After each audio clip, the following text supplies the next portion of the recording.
Okay, I want to make a quick video. It's July 13th, 2026.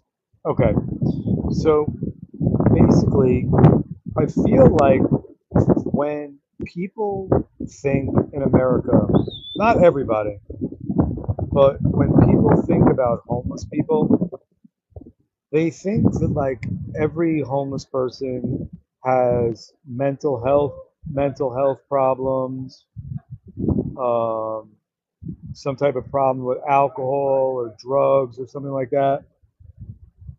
And that is a percentage of homeless people. But there's another group of homeless people that you almost never hear about. Like people that work for the government know about it, but the average, like regular person, civilian that lives in America rarely, if ever, hears about this. You have homeless people, and on social media, like whenever, like for the most part, whenever I see, I'm not saying there's not exceptions, but whenever I see people like social media influencers giving away money to homeless people, it's always a homeless person that like is like covered in dirt, drinking, smoking,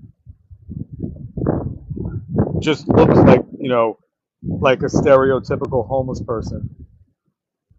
But what I wanted to talk about in this video is there's tons of homeless people that blend in with everybody else, that if you look at them, you wouldn't even know that they're homeless.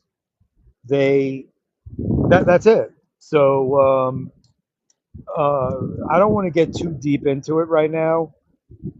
I like to just make some videos, put out some ideas. Listen, use this information at your own risk. This is my opinion. I respect everyone's opinion. I never respond to negative comments. I don't read negative comments. I don't argue with people on social media. I don't care.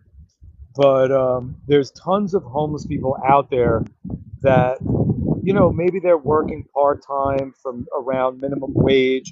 They can't afford to get an apartment because they don't have the credit or whatever. They're spending the little money that they have just on on food or just living day to day. And you know another thing is like people think that, like, not everybody, but people think like someone who's like on receives welfare or public assistance, whatever you want to call it,